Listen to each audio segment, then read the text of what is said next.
জলপাইয়ের এই মিষ্টি আচার একবার খেলে বারবার খেতে ইচ্ছে করবে।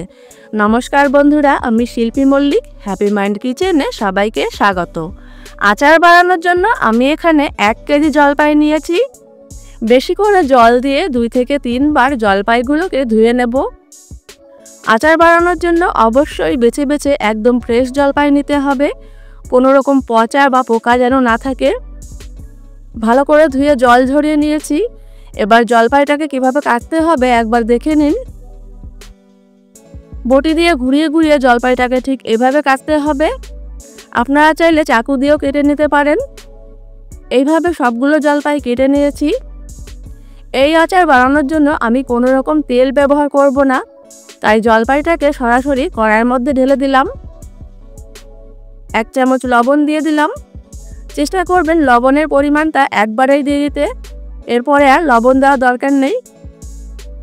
খুন্তি দিয়ে ভালো করে নাড়িয়ে চাড়িয়ে লবণটাকে জলপাইয়ের সাথে মিশিয়ে দিলাম।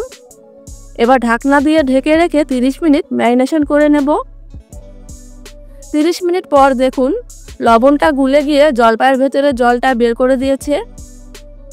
এই জলটা ফেলে দেওয়ার দরকার নেই, এটা আচারের সাথে মিশে যাবে। এবার এর মধ্যে আমি খেজুরের গুড় দিয়ে দেব। আমি এখানে খেজুরের গুড় ব্যবহার করছি, তবে আপনারা চাইলে চিনি অথবা আখের গুঁড়ো ব্যবহার করতে পারেন। 5 চামচ খেজুরের গুড় দিয়ে দিলাম।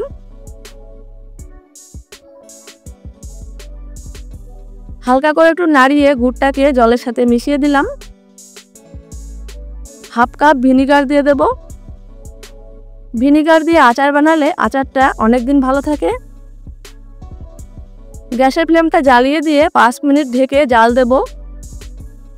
5 মিনিট পর দেখুন গুড়টা গুলে গিয়েছে। এবার হালকা করে নাড়িয়ে নাড়িয়ে এটাকে একটু জাল দিয়ে নিতে হবে। যখন দেখবেন গুড়টা ঠিক এভাবে পাক এসে গেছে, কালারটা চেঞ্জ হয়ে গেছে, এবার এর মধ্যে একটা মশলা দিতে হবে।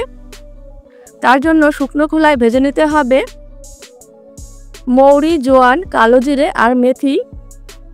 মশলার পরিমাণটা আমি লিখে দিয়েছি, আপনারা দেখে নেবেন। বাড়িতে বানানো মশলা মাত্র 1 চামচ ব্যবহার করব। আমার চ্যানেলে জলপাইয়ের তেল আচারের রেসিপি আছে, সেখানে আপনারা মশলা বানানোর রেসিপিটি আরও ভালো করে জেনে নিতে পারেন। গ্যাসের ফ্লেমটা লো থেকে মিডিয়াম রেখে 2 থেকে 3 মিনিট জাল দিয়ে নেব। এই রসটাকে কিন্তু একদম শুকানো যাবে না, সামান্য একটু রস থাকতে থাকতেই গ্যাস বন্ধ করে দিতে হবে, কারণ ঠান্ডা হয়ে যাওয়ার পর রসটা অনেকটাই শুকিয়ে যাবে। গ্যাসের ফ্লেমটা বন্ধ করে দিলাম। জলপাইয়ের আচার রেসিপিটি একদম রেডি হয়ে গেছে। সবশেষে এর উপরে চিলি ফ্লেক্স ছড়িয়ে দেব।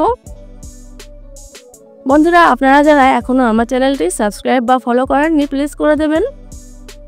ভিডিওটি কেমন লাগলো কমেন্টে অবশ্যই জানাবেন। আর এই রেসিপিটি যদি ভালো লাগে তাহলে প্লিজ লাইক করে দেবেন। আপনারা বাড়িতে করে দেখবেন, খেতে খুবই সুস্বাদু হয়। বাড়ির সবাই মজা করে খাবে। ভালো থাকবেন। Thank you.